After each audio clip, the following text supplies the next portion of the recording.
Hello बच्चों, good morning. My name is Sonu Kumar Maurya. भाई, आज हम लोग स्टार्ट करने जा रहे हैं सीए फाउंडेशंस का पेपर नंबर 2, जो कि है भाई आपका बिजनेस लॉ। ठीक है ना। बिजनेस लॉ में chapter number 3, the sale of goods act 1930 start करेंगे। ठीक है भाई। हम लोग इसे भाई डिटेल में समझेंगे। और भाई, ये समझ लो कि आपको ये रिवीजन सीरीज है, लेकिन इसमें डिटेल्स में डिस्कशन करेंगे हम लोग। चलो, तो पहली यूनिट है भाई, इसमें दे रखा है formation of the contract of sale. देखो, आप लोगों ने इंडियन कॉन्ट्रैक्ट एक्ट में पढ़े होंगे कि भाई आपका कॉन्ट्रैक्ट जो होता है उसमें क्या होता है कि आपका भी एग्रीमेंट होता है। इट मीन कहने का सबसे पहले आपका ऑफर, प्रपोजल और ये सारा सब कुछ मिल करके आपका एग्रीमेंट बनता है। एग्रीमेंट जब आपका इन्फोर्सिबल हो जाता है तो वो कॉन्ट्रैक्ट बन जाता है। ठीक है ना। चलो, अब हम लोग इसमें आपके ये सेल ऑफ गुड्स एक्ट में, अब जब हम बात करेंगे बेटा किसी बिजनेस के ट्रांजेक्शन से रिलेटेड, ठीक है ना। आप ऐसे समझो अच्छे से।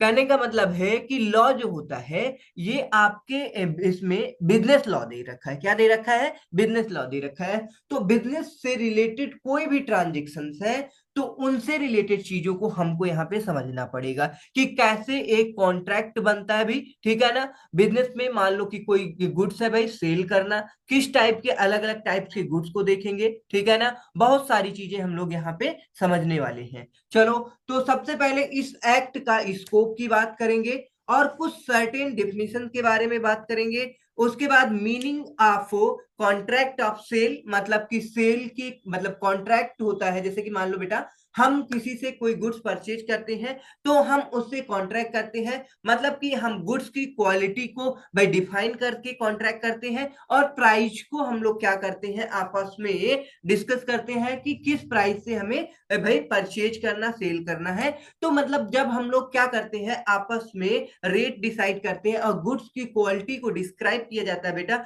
तो वहां पे आपका क्या होता है, एक तरह से वो एग्रीमेंट बनता है बेटा। ठीक है ना। कॉन्ट्रैक्ट बनता है, ऐसे समझो। ठीक है ना। फिर हम लोग बात करेंगे भाई, अलग सिमिलर सेल्स ट्रांजेक्शन होते हैं, जैसे कि हायर परचेज है, एग्रीमेंट टू सेल है बेटा। ठीक है, बहुत सारे उनमें डिफरेंस देखेंगे। Formalities of contract of sale, sale के लिए भाई देखो, सिंपल सी बात है, अगर आप सेल कर रहे हो तो उसमें भाई एग्रीमेंट होना चाहिए।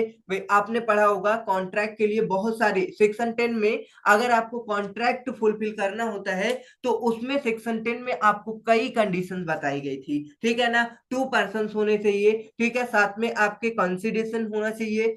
बहुत सारी चीजें हैं।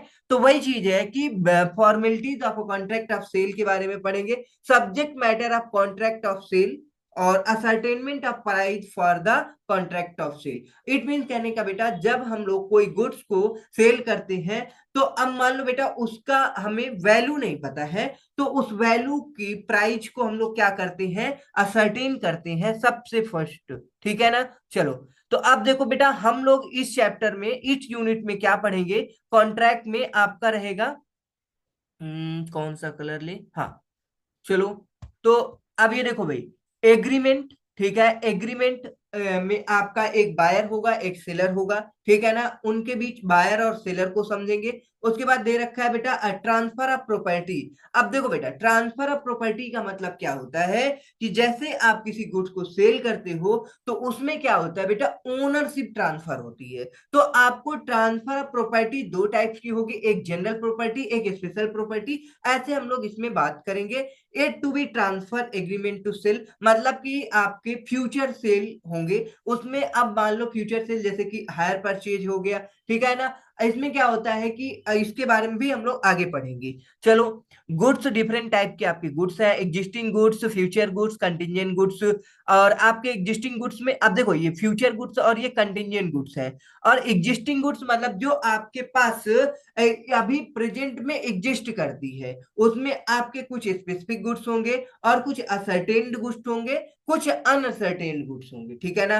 प्राइस के बारे में पढ़ेंगे, मनी कंसीडरेशन और एसेंशियल ऑफ वैलिड कॉन्ट्रैक्ट के बारे में। एक कॉन्ट्रैक्ट को वैलिड बनाने के लिए कौन कौन से एलिमेंट्स होंगे जो एसेंशियल होंगे। चलो आगे देखो, दे रखा है आपका sale of goods before sale of goods act 1930। मतलब पहले जब आपका ये एक्ट नहीं आया था तो sale of goods act 1930 deals with the law relating to the sale of goods in India. मतलब कि जो आपके गुड्स को सेल करने पे भाई आपके पास जो भी कॉन्ट्रैक्ट होंगे उसमें कुछ डिस्प्यूट होंगे, कभी कभी डिस्प्यूट होता है भाई, उनको अगर हमें रिजॉल्व करना है तो सेल से रिलेटेड चीजें रहेंगी, तो सेल ऑफ गुड्स एक्ट 1930 लग जाएगा बेटा, ठीक है ना। This act is mainly based on English sale of goods act 1893 before the sale of goods act 1930। मतलब कि आपके इस सेल ऑफ गुड्स एक्ट 1930 से पहले all the provisions relating to sale of goods was covered under this chapter, chapter number आपका 7 of the Indian Contract Act 1872। A strong need was felt to have an independent sale of goods act and consequently a new act called the sale of goods act। मतलब कहने का बेटा आपकी जो cell of goods act है वो अभी अभी आया है, ठीक है। इसके पहले आपका इंडियन कॉन्ट्रैक्ट एक्ट लगता था 1872, ठीक है ना। The act come into force from 1 July 1930, ठीक है ना, and extend to whole of India. अब देखो बेटा, इसमें आपको इस एक्ट का स्कोप पता चल रहा है कि ये एक्ट आपके होल ऑफ इंडिया में एप्लीकेबल होगा, ठीक है ना। चलो यहाँ से आपको स्कोप के बारे में हम आगे बात करेंगे, लेकिन यहाँ पे आपको ऊपर पता चल गया होगा कि जो ये हमारा है इन कौन सा सेल ऑफ गुड्स एक्ट 1930, ये आपके होल ऑफ इंडिया में एप्लीकेबल होगा। इंट्रोडक्शन में देखो क्या दे रखा है, sale of goods is one of the specific form of the contract recognised and regulated by law in India, ठीक है ना। जो सेल ऑफ गुड्स है एक बहुत ही स्पेसिफिक फॉर्म ऑफ कॉन्ट्रैक्ट है जो कि recognised and regulated by the law of India, जो कि आपका sale of goods act 1930 allow करता है party to identify the provisions of the law by express and stipulations. However in some cases this freedom is severely restricted। The Sale of Goods Act 1930 is an act to define and amend the law relating to the Sale of Goods Act। इसके next आपका दे रखा है बेटा, scope के बारे में हम लोग पढ़ेंगे, ठीक है ना। स्कोप के बारे में आपका क्या दे रखा है, the provisions of the act to be up to the contract related to the sale of goods, ठीक है ना। चलो स्कोप देखेंगे, स्कोप ऑफ द एक्ट के बारे में समझेंगे। वेट, हाँ तो चलो देखो बच्चों, क्या हम लोग डिस्कस कर रहे थे स्कोप ऑफ द एक्ट। इस एक्ट का स्कोप कहाँ तक है, तो आपकी देखो स्कोप की बात करें तो जब सेल करते हैं हम लोग को भाई, आप कभी आप कैपिटल गुड्स भी सेल करते हो, ठीक है ना।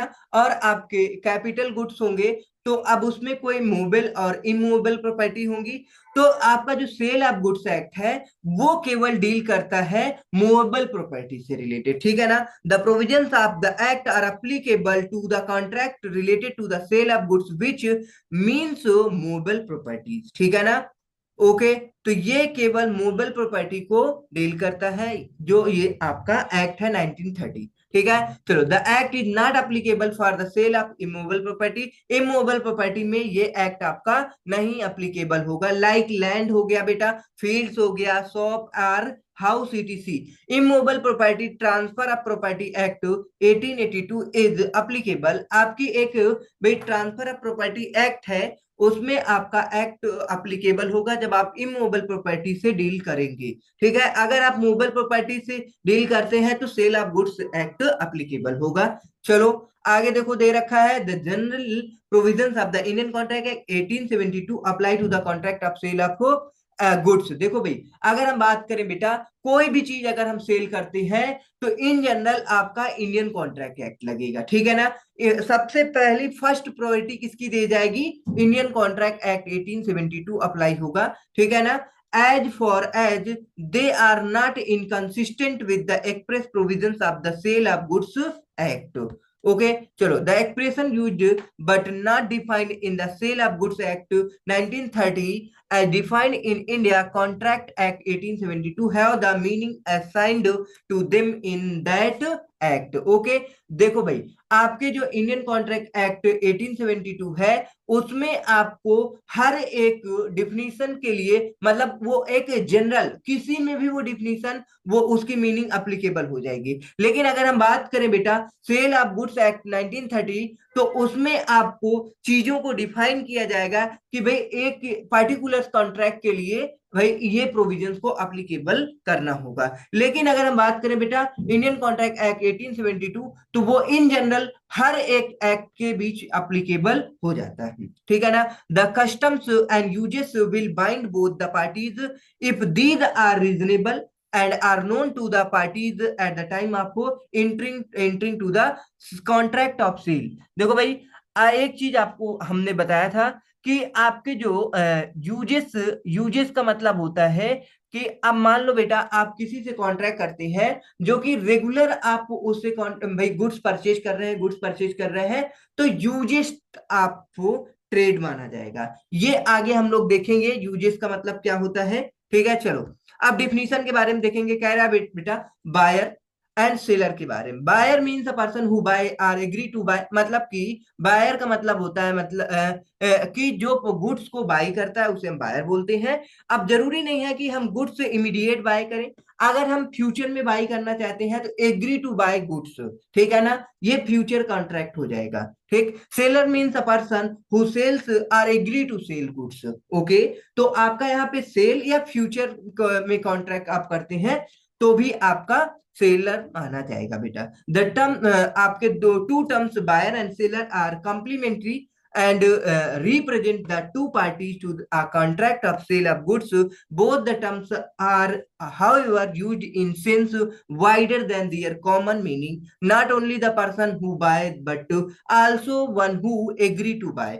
देखो बेटा, जो गुड्स को इमीडिएट बाय करता उसी को हम बायर नहीं बोलते, जो आपके भाई फ्यूचर में गुड्स को परचेज या सेल करते हैं तो उन्हें हम फ्यूचर के रिलेटेड ट्रांजेक्शन को भी बायर या सेलर बोल सकते हैं। Similarly a seller means not only one person, only a person who sell but also a person who agree to sell. Okay बेटा, तो बहुत सिंपल सी बात है, आप डिफिनीशन को याद रख सकते हैं। Seller means a seller who sell or agree to sell, ठीक है ना, समझ में आया। बायर का मतलब होता है a person who buy or agree to buy goods. Okay बेटा, चलो अब देखो हम लोग गुड्स के डिफिनीशन को पढ़ेंगे। आप सबने पढ़ा होगा गुड्स में देखो आपके सारे के सारे आपके मूवेबल प्रॉपर्टी आएंगे। Goods means every kind of movable property other than actionable claims and money. Okay चलो अब देखो बेटा, हर एक इमूवेबल प्रॉपर्टी को इंक्लूड कर दिया सबसे पहले गुड्स में, ठीक है ना, और यहाँ पे दो चीज इंक्लूड कर दिया, एक एक्शनेबल क्लेम हो गया और आपकी मनी बेटा। एंड इंक्लूड हो रहा है देखो यहाँ पे स्टॉक हो गए, शेयर्स हो गए, ग्रोइंग क्रॉप्स हो गए, grass or and things attach to forming part of the land. It means कहने का बेटा जो आपके शेयर्स होंगे, स्टॉक्स होंगे, ठीक है ना, वो भी आपके गुड्स में इंक्लूड कर दिए गए हैं। और जो आपके फॉर्मिंग मतलब कहने का अटैच्ड है, ठीक है ना, लेकिन सेल करने से पहले हम उसे क्या कर देते हैं, शिवियर्ड टू, मतलब कि सेपरेट या शिवियर्ड या separate from the land before sale under the contract of sale. Okay बेटा, तो आई होप आपको गुड्स की डिफिनीशन समझ में आई होगी। तो इस गुड्स की डिफिनीशन को एक बार फिर से देखो, अच्छे से पढ़ो। Goods means every kind of movable property other than actionable claim are money and includes stock and shares, growing crops, gross are things attached to or forming part of the land which are agreed to be severed as separate from the land before sale under the contract of sale। Okay बेटा, यदि आपने मान लो किसी भी crops जो कि अभी क्या है भाई लैंड से अटैच्ड है उसको कॉन्ट्रैक्ट कर लिया फ्यूचर में, अब भाई आपने कॉन्ट्रैक्ट कर लिया, अब जब क्या फार्मर क्या करेगा, वो आपका क्रॉप रेडी हो जाएगा। अब वो फार्मर उसे क्या करेगा, सेपरेट करेगा, उसके बाद क्या करेगा, उसे ट्रांसफर करेगा सेलर बायर को, ठीक है ना। चलो, एक्नेबल क्लेम होता क्या है इसको जान लो, जो कि आपके गुड्स के डिफिनीशन में नहीं इंक्लूड किया गया है। एक्नेबल claim are claims which can be enforced only by an action are suit. Example देखो, जैसे कि डेप्ट दे रखा है, अ डेप्ट is not a movable property, ठीक है ना। ओके, आर गुड्स, इसे हम किस में नहीं इंक्लूड करते हैं, गुड्स में इंक्लूड नहीं करते हैं। Even the fix deposit receipt, देखो भाई, आपकी फिक्स डिपॉजिट रिसिप्ट होती है, उसे भी हम गुड्स की डिफिनीशन में नहीं इंक्लूड करेंगे, ठीक है ना। आपको अच्छे से ध्यान रखना है क्या क्या है जो एक्नेबल क्लेम के अंदर आएंगे, और आपको पता होगा कि गुड्स के अंदर एक्नेबल क्लेम को इंक्लूड नहीं किया जाता। ठीक, चलो, अब आगे दे रखा है, are considered as a goods under section 176 of Indian contract act. अब देखो भाई, सेल ऑफ गुड्स के एक्ट के अंदर इसे गुड्स नहीं माना गया, लेकिन ये जो आपका एफडीआर है, इसे से इंडियन कॉन्ट्रैक्ट एक्ट के अंदर गुड्स माना गया है, ठीक है। चलो, आगे देखो भाई, क्या दे रखा है, goods include both tangible goods or intangible goods. अब देखो बेटा, इनटेंजिबल गुड्स में के अंदर क्या आएगा आपके, इनटेंजिबल गुड्स लाइक गुडविल हो गया, copyright, patent, trademark, etc, stock, shares, gross steam, ये सारे के सारे आपके क्या है भाई, इनटेंजिबल गुड्स है। ये देखो, गुडविल हो गया बेटा, कॉपीराइट हो गई, ठीक है ना, पेटेंट, ट्रेडमार्क, ये सारे इंटेंजिबल हैं। और टेंजिबल के अंदर जैसे कि आपके स्टॉक्स हो गए, शेयर्स हो गए, gas, steam, water, electricity and decree of the court, ये याद रखना, डिक्री ऑफ द कोर्ट भी क्या आएगा, गुड्स के अंदर इंक्लूड किया जाता है, or also consider to be goods. Okay बेटा, चलो, तो आई होप गुड्स की डिफिनीशन समझ में आ गई होगी। देखो भाई, स्टडी मटेरियल में कितने अच्छे से गुड्स की डिफिनीशन को एक मतलब ब्रेक करके चीजों को समझाया गया है, जो आप पढ़ सकते हो। Goods means every kind of movable property other than actionable claims, money in circulation also include stock and shares, growing crops, grass and things attached to are forming part of land which agree to be severed। इसे आपको बहुत ही fast movement में पढ़ करके एकदम याद रखना है। ओके बेटा, चलो, अब आपके गुड्स डिफरेंट डिफरेंट टाइप के होते हैं, जो कि आपको सबसे पहले देखो दे रखा है एग्जिस्टिंग गुड्स, फ्यूचर गुड्स और कंटिजेंट गुड्स। एग्जिस्टिंग गुड्स के अंदर और आपके तीन पार्ट आएंगे, specific goods, ascertain goods, unascertain goods. एक बार हम लोग एग्जांपल से समझते हैं, मतलब कि सपोज बेटा, आपके पास भाई कोई ऐसा गुड्स है जो कि अभी प्रेजेंट में आपके पास एग्जिस्ट कर रही है, ठीक है ना। जैसे कि हम एग्जांपल ले लेते हैं, हाँ, मान लो ऑरेंज है, ऑरेंज है, एक फार्मर है, फार्मर अपने जो भी है गार्डन से सारे के सारे ऑरेंज को भाई कलेक्ट कर लेता है, और कलेक्ट करने के बाद वो अपने पास एग्जिस्ट, इट मीन्स है अभी उसके पास एग्जिस्ट है, ठीक है ना। तो एग्जिस्टिंग गुड्स का मतलब है प्रेजेंट में, ड्यूरिंग द कॉन्ट्रैक्ट बेटा आपके गुड्स प्रेजेंट रहेंगे तो उन्हें हम क्या बोलते हैं, एग्जिस्टिंग गुड बोलते हैं। अब इसमें आपके एग्जिस्टिंग गुड्स तीन प्रकार से हैं। स्पेसिफिक गुड्स मतलब आपने किसी पार्टिकुलर पर्सन के लिए गुड्स को फिक्स्ड कर दिया है, तो वो स्पेसिफिक गुड्स कहलाएगा बेटा। और ascertain goods, unascertain goods. Ascertain का मतलब आपने क्या किया बेटा, ऑरेंज जो एकदम बेस्ट क्वालिटी के थे उन्हें एक साइड असर्टेन करके रख दिए, उनका रेट अलग है और वो आपने किसी पर्सन को बेचने हैं, तो वो असर्टेन हो जाएगा बेटा। अनअसर्टेन मतलब कि सारे के सारे जो भी ऑरेंज है बेटा वो सब मिक्स है, वो अनअसर्टेन गुड्स है, ठीक है ना। सपोज बेटा, अगर मान लो बेटा आपके यहाँ मान लो आपके पास फ्रिज इलेक्ट्रिक की कोई शॉप है, ठीक है ना, इलेक्ट्रिक का शॉप है, और शॉप है, अब उसमें क्या रहेगा बेटा, इलेक्ट्रिक शॉप आपके पास है, तो मान लो फ्रिज है, फ्रिज आपके शॉप पे बहुत ढेर सारी है, ठीक है ना। अब कोई बंदा आया, अब आपके यहाँ क्या करेगा, परचेज करने आएगा। अब मान लो बेटा वो परचेज कर लिया, और परचेज करने के बाद, ठीक है ना, अगर अभी वो परचेज नहीं किया, तो सारी की सारी जो भी फ्रिज है वो अनअसर्टेन है, ठीक है ना, अनअसर्टेन है। अगर वो क्या कर लिया, परचेज कर लिया, परचेज करना चाहता है, या फिर वो किसी को सिलेक्ट कर लिया, तो इट मीन्स वो असर्टेन हो गई, ठीक है ना, असर्टेन हो गई। अगर उसको हमने भाई बेच दिया और वो फिर भी हमारे शॉप पे रखी हुई है, तो वो स्पेसिफिक गुड्स हो जाएगी। ओके बेटा, ये तीनों गुड्स आपको समझ आया होगा आई होप। चलो हम लोग इनके बारे में पढ़ते हैं। एग्जाम्पल्स पे बहुत ज्यादा फोकस आपको बनाना है, क्योंकि आपको एग्जाम में बेटा ऐसे एक दो लाइन की स्टेटमेंट आ जाएगी और उसमें आपको आइडेंटिफाई करना होगा कि वो गुड्स किससे रिलेट करती है, एग्जिस्टिंग गुड्स से, specific, ascertain, uncertain, future goods या कंटिंजेंट गुड्स। तो यहाँ पे 2 से 3 मार्क्स के क्वेश्चन बनते हैं।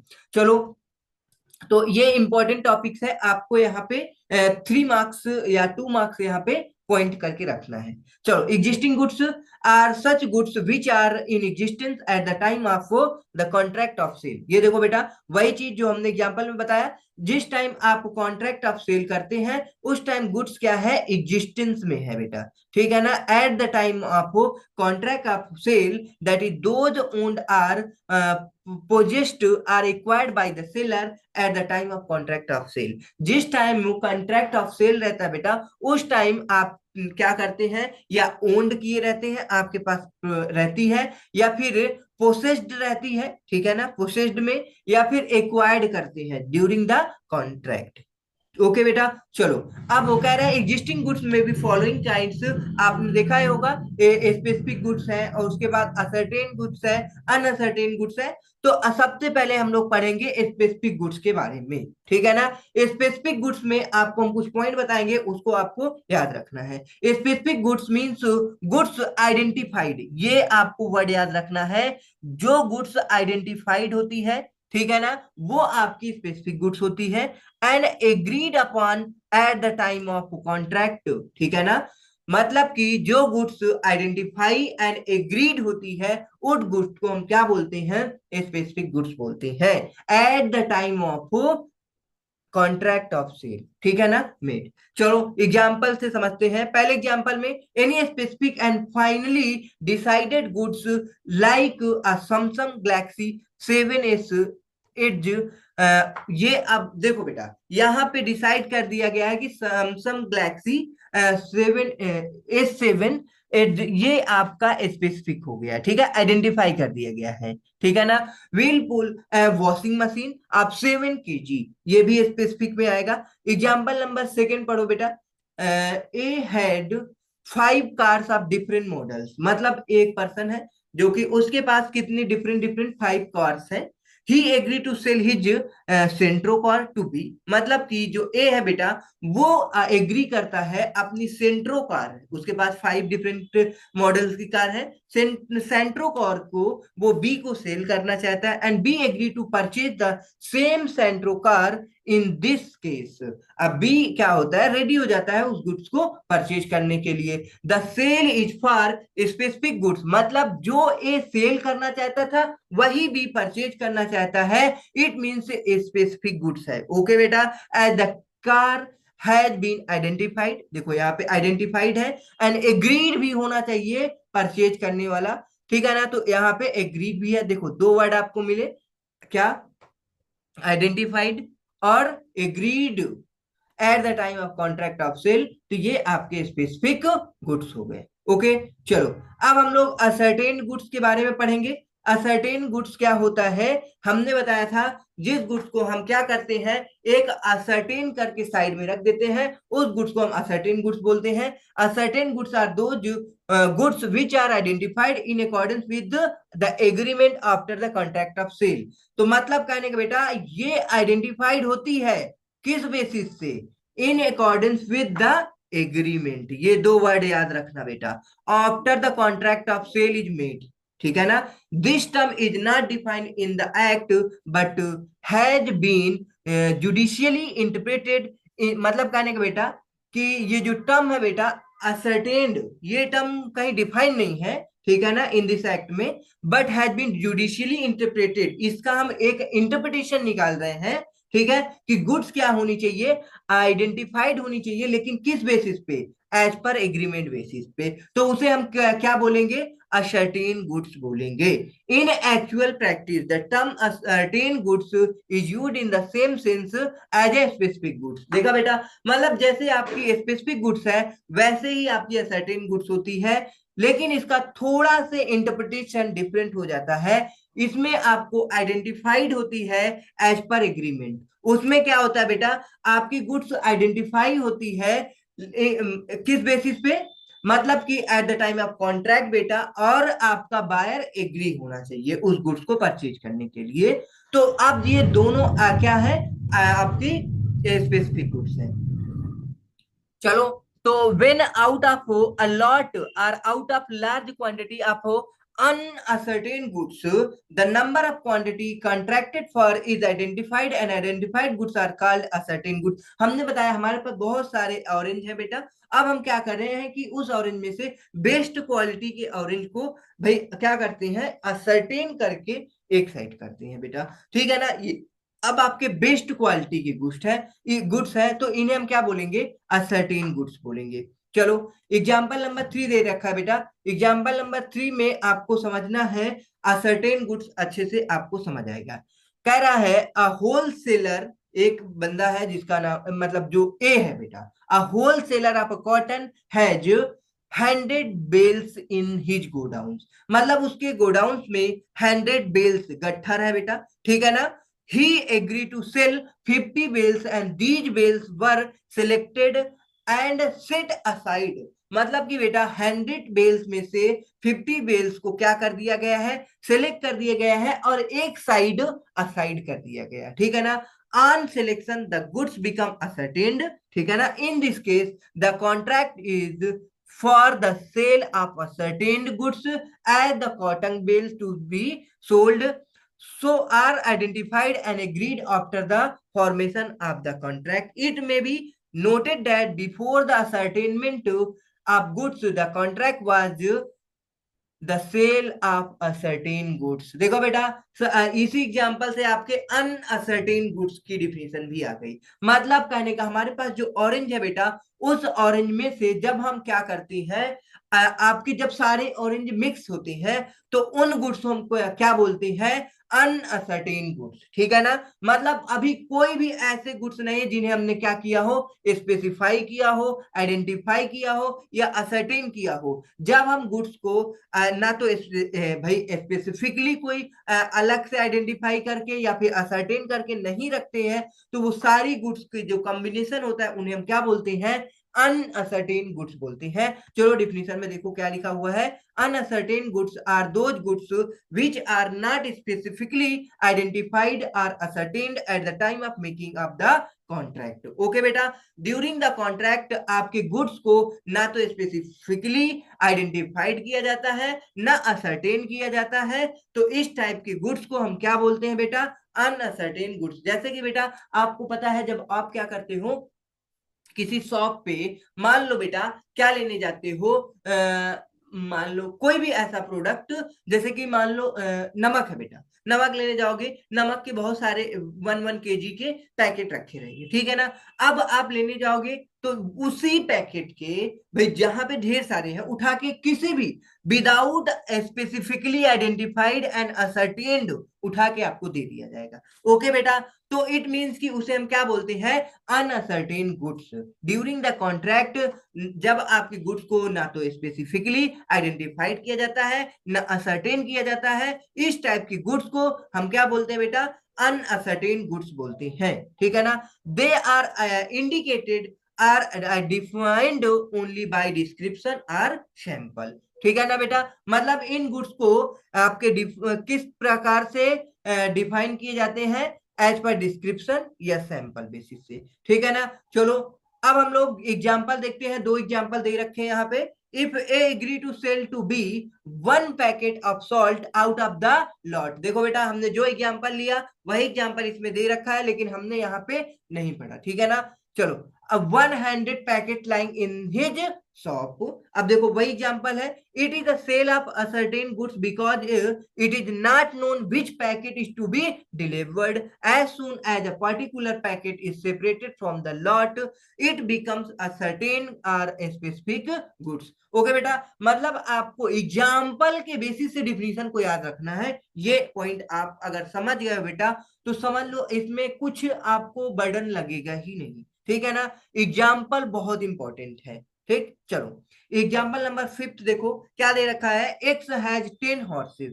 ही promise to sell one of them out, मतलब but does not specify which horse he will sell. मतलब बेटा आपके 10 हॉर्स है, अब आप किसी भी हॉर्स को सेल करना चाहते हो, लेकिन आपने क्या नहीं किया, कोई किसी भी हॉर्स को अभी स्पेसिफाई नहीं किया किस हॉर्स को आप सेल करोगे, तो ये भी आपके असर्टेन गुड्स हो गए, ठीक है ना।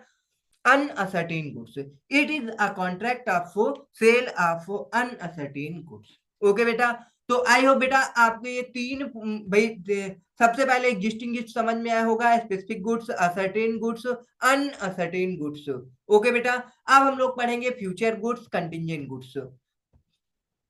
चलो फ्यूचर गुड्स की बात करेंगे। Future goods mean goods to be manufactured, मतलब कहने के बेटा आप जब कॉन्ट्रैक्ट करते हैं उस टाइम आपके गुड्स ना तो ओन्ड होता है, ना तो आपके पोजीशन में होता है, ना तो आप एक्वायर्ड करते हैं, ठीक है ना। जब आप गुड्स को मतलब कॉन्ट्रैक्ट करते हैं उसके बाद गुड्स को एक्वायर्ड करते हैं, तो उस टाइप के गुड्स को हम बोलते हैं फ्यूचर गुड्स। चलो देखो, future goods mean goods to be manufactured or produced or acquired by the seller after making the contract of sale, उसे बोलते हैं फ्यूचर गुड्स। वेरी सिंपल बेटा, मतलब अभी तक हमने जो भी पढ़ा ऊपर एग्जिस्टिंग गुड्स में स्पेसिफिक एंड आपके असर्टेन एंड अनअसर्टेन, ये क्या थे, जब आपके कॉन्ट्रैक्ट हो रहे थे तब गुड्स एग्जिस्ट थे में थे, एग्जिस्टेंस में थे।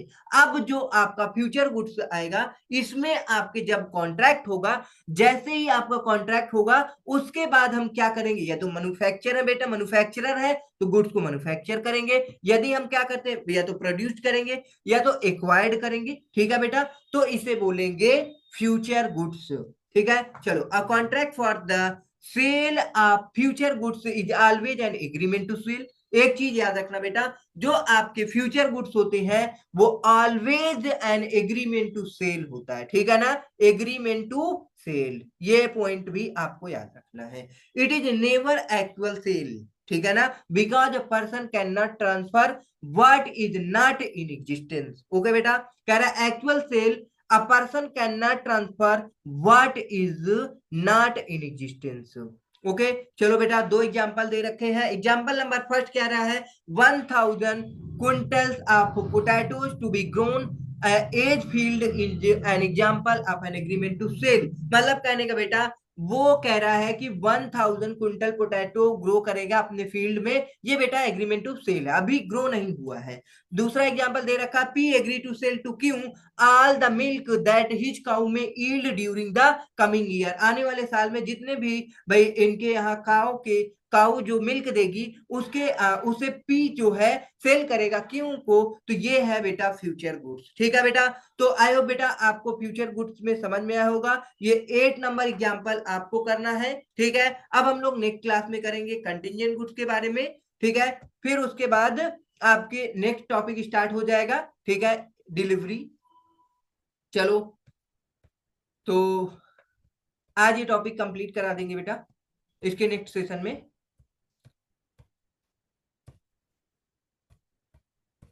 हाँ चलो, नेक्स्ट सेशन में ये आपका यूनिट कंप्लीट हो जाएगा वैसे। तो आई होप बेटा समझ में आया होगा अच्छे से।